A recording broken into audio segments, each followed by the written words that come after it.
Karen thought she could get away with it, but the truth always comes out. When a property line dispute takes an unexpected turn, one neighbor will learn that justice can't be fenced in. Sarah stared in disbelief as the construction crew finished installing the brand new wooden fence. It ran perfectly straight along the edge of her backyard, not a single post crossing over the invisible property line. But Sarah knew better. This was her land, and Karen had no right to be building a fence on it. Fuming, Sarah stormed over to the other side, not caring that the workers were packing up their tools. "What the hell do you think you're doing?" she shouted at Karen, who was admiring the fresh paint. Karen turned, a smug grin spreading across her face. "Why, I'm just improving the look of the neighborhood. This old fence was an eyesore." "This is my property, Karen. You're encroaching on my land." No, the survey clearly shows the property line right here."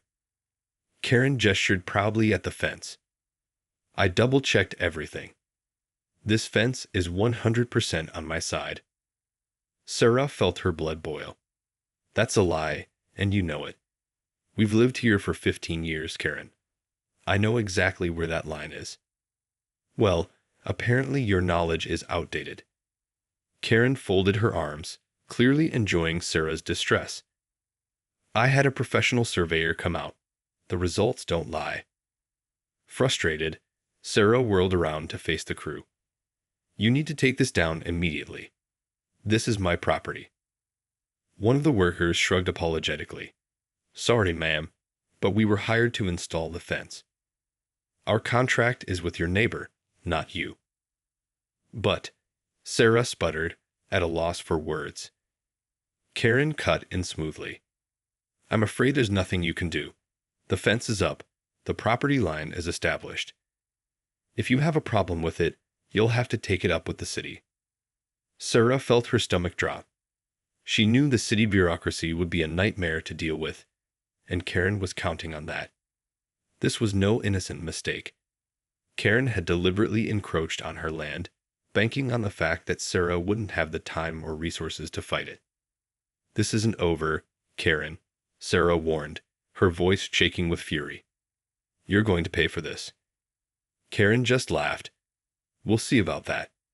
She turned and strolled back to her house, leaving Sarah standing there, fists clenched, mind racing with ways to get justice. Over the next few days, Sarah's anger only grew. She paced her backyard, glaring at the new fence that cut off a good chunk of her property. How dare Karen do this to her? They had been neighbors for years, exchanging friendly waves and the occasional cup of sugar. Sarah had never imagined Karen would stoop to such an underhanded, calculating scheme. Finally, Sarah decided she needed to take action. Grabbing her laptop, she began scouring the internet for information on property disputes and boundary laws. She had to find a way to prove that Karen was in the wrong.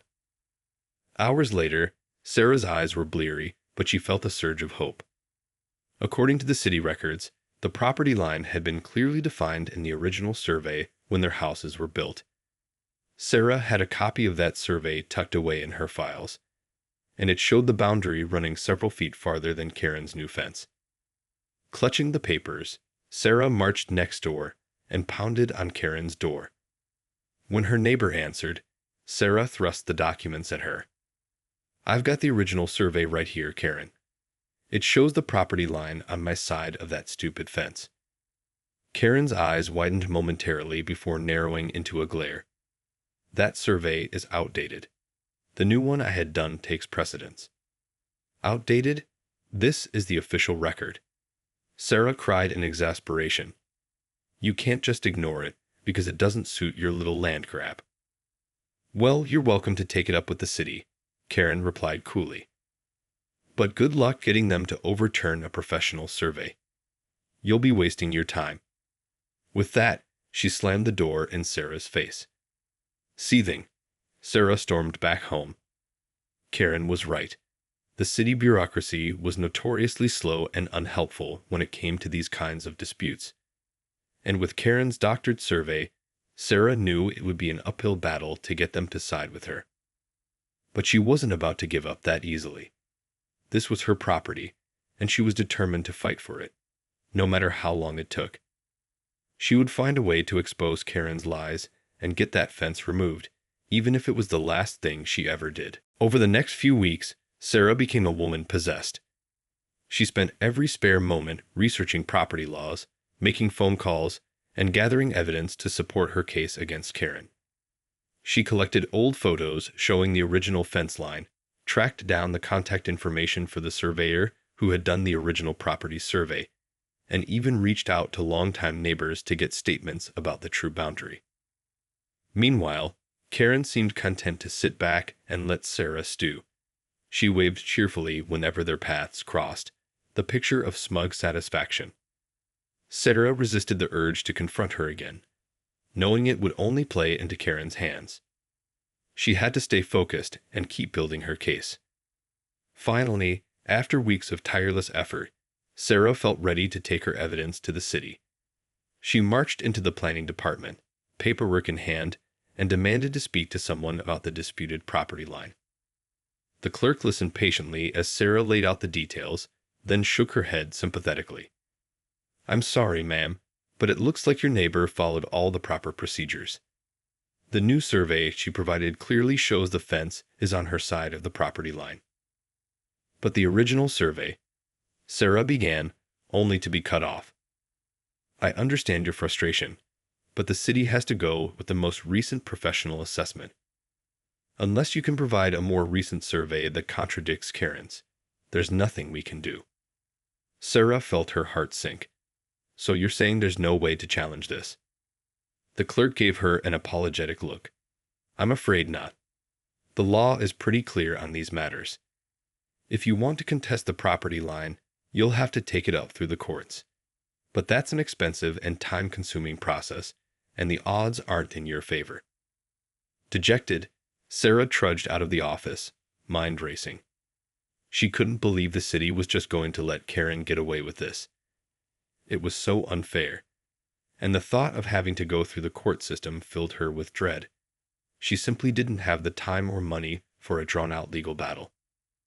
As she crossed the street towards her house, movement in the corner of her eye caught her attention.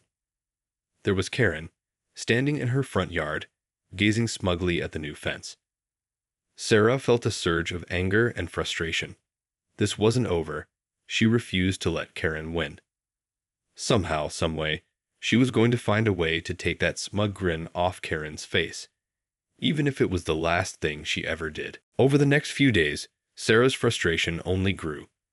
She replayed her conversation with the city planning department over and over in her mind, kicking herself for not thinking to bring more evidence or being more assertive. Now it felt like she was trapped, with no viable way to challenge Karen's blatant encroachment. As she stared out her kitchen window at the offending fence, an idea suddenly struck her. What if she couldn't get the fence removed through official channels? But she could find another way to make Karen pay for her deception. An impish grin spread across Sarah's face. She rushed to her computer and began furiously typing, her fingers flying across the keyboard. A few minutes later, she leaned back with a satisfied nod. Perfect. The next morning, Sarah waited until she saw Karen leave for work, then hurried out to the fence. With a roll of bright yellow caution tape, she carefully marked off a section of the land on her side of the disputed boundary. Then, she placed a small sign in the middle that read, "Caution. Unsafe area. Keep out GT." Stepping back to admire her handiwork, Sarah couldn't help but chuckle. "Let's see how Karen likes this," she thought smugly. Sure enough, just a few hours later, Sarah heard the sound of Karen's car pulling into the driveway. She peeked out the window to see her neighbor storming up to the fence, face twisted in anger. Sarah watched as Karen grabbed the caution tape and ripped it down, then stared in bewilderment at the little warning sign. Moments later, Karen was marching up Sarah's front porch and pounding on the door. When Sarah opened it, Karen thrust a finger at the fence. "What is the meaning of this?" she demanded. "You can't just put up signs on my property." "Oh, I beg to differ," Sarah replied calmly. "That land is mine, as per the original survey. So anything I do on that side of the fence is perfectly within my rights. Karen's face flushed with rage. This is harassment. I'm going to call the police. Go ahead, Sarah said evenly. I'm sure they'll be very interested to hear about how you illegally encroached on my land and erected a fence without my consent. Karen opened and closed her mouth several times, clearly at a loss for words. Finally, she let out a frustrated huff and spun on her heel, stomping back to her house. Sarah watched her go, a small smile playing on her lips. It was a minor victory, to be sure, but it felt good to finally get one over on her conniving neighbor. And who knows? Maybe this was the first step towards getting that fence removed for good. Over the next few days, Sarah continued her campaign to retake the disputed land. She placed more warning signs along the fence line, and even went so far as to set up a small folding chair just inside the caution zone, defiantly sitting there for hours at a time. Karen, predictably, was furious. She called the police several times to complain about Sarah's harassment, but the officers could find no wrongdoing. As long as Sarah remained on her side of the property line, there was nothing they could do. Frustrated, Karen resorted to more underhanded tactics. She began loudly mowing her lawn at the crack of dawn, the roar of the mower blades piercing through Sarah's open windows. When that didn't elicit a reaction, Karen started throwing twigs and leaves over the fence, intentionally littering Sarah's side of the yard. But Sarah refused to be baited. She simply swept up the debris, replaced any damaged signs, and continued her silent vigil. Inside, however, the stress was beginning to wear on her. She'd barely slept in days, her nerves constantly on edge as she waited for Karen's next move. One afternoon, as Sarah sat reading a book on her folding chair, she heard the familiar sound of a car door slamming. Glancing up, she saw Karen storming out of her house, a determined look on her face. "That's it, Sarah. I've had enough of your games," Karen shouted, marching towards the fence. In her hand, she held a pair of large pruning shears. Sarah's eyes widened as she realized what Karen intended to do. "Don't you dare," she yelled, jumping to her feet. But Karen was already hacking away at the wooden slats, the shears biting through the material with alarming speed. Sarah rushed forward, but Karen whirled around, brandishing the shears menacingly. "Stay back, or I'll cut you too," Karen snarled. Helplessly, Sarah watched as Karen systematically destroyed the section of fence on her side of the property line. Splinters flew everywhere, and the once sturdy structure began to sag and collapse. When she was done, Karen stepped back, breathing heavily. "There, now you can't hide behind your little barricade anymore," she spat.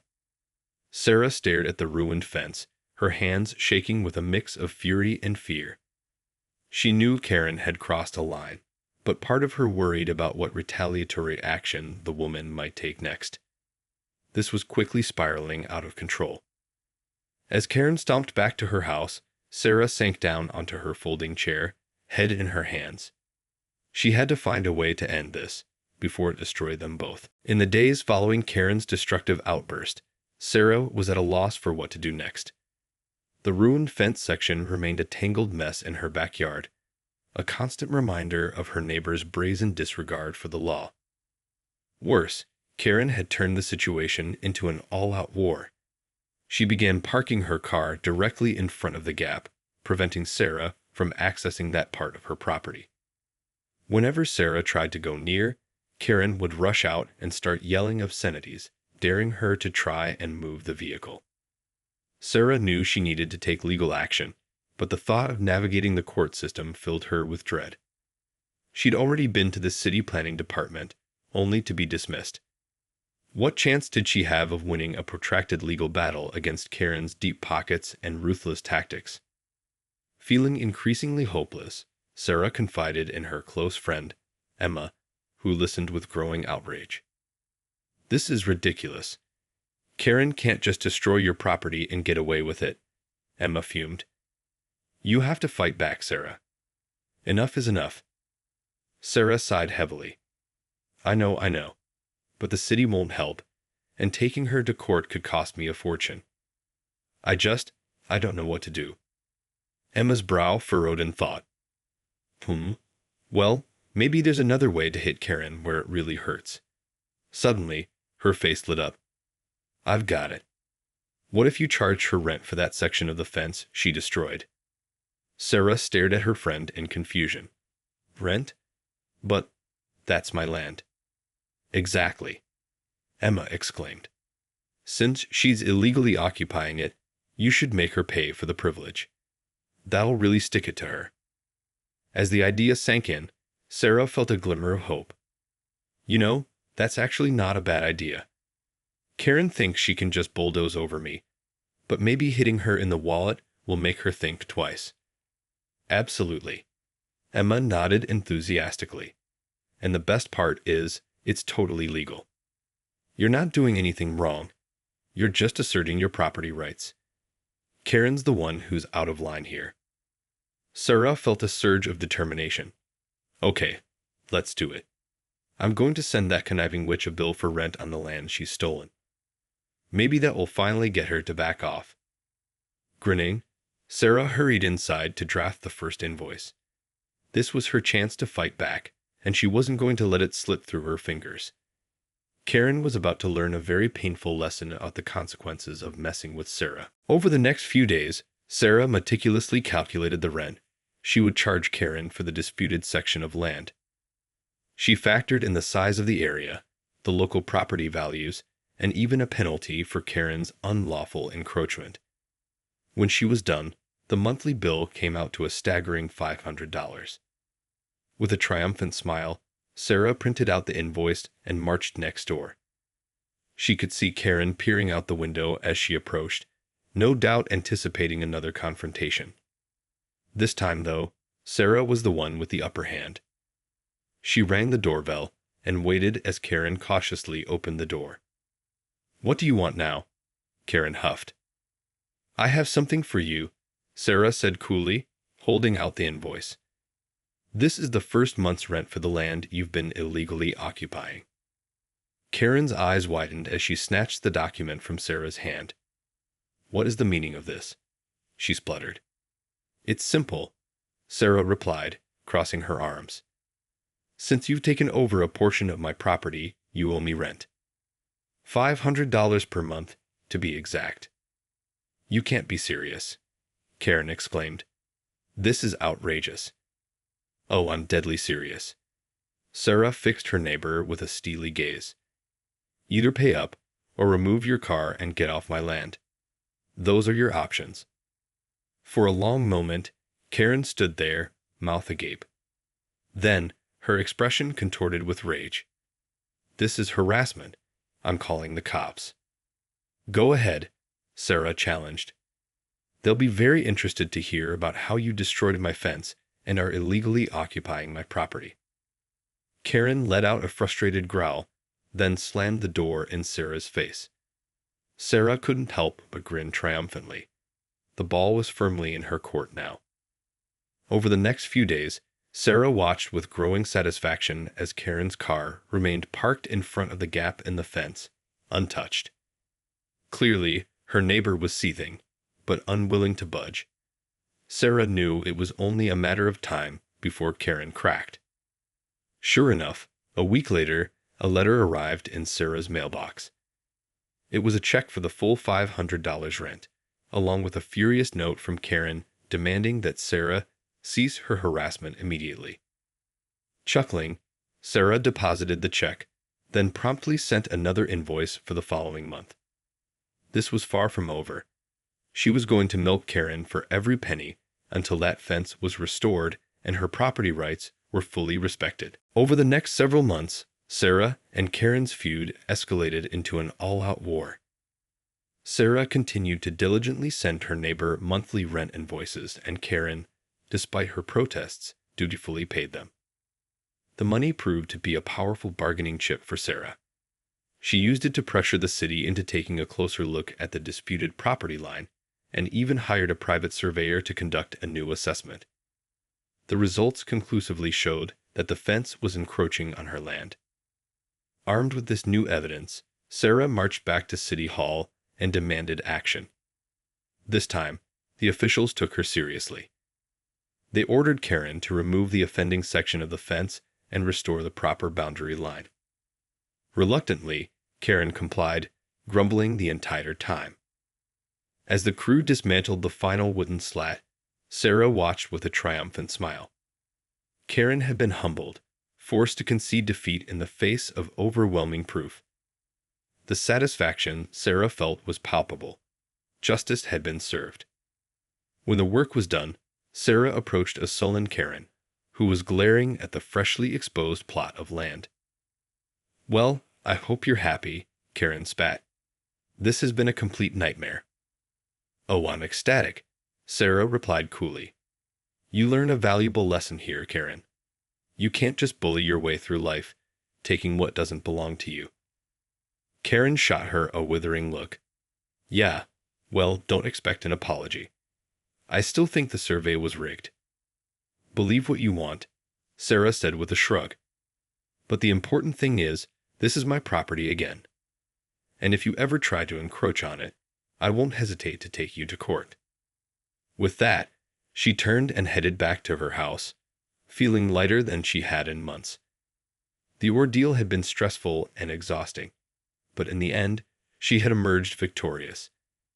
Karen had been forced to face the consequences of her actions, and Sarah's sense of justice had been restored. As she gazed out at the newly exposed stretch of her yard, Sarah couldn't help but smile. It was time to get to work on a brand new fence, one that would serve as a permanent reminder of her triumph over her conniving neighbor.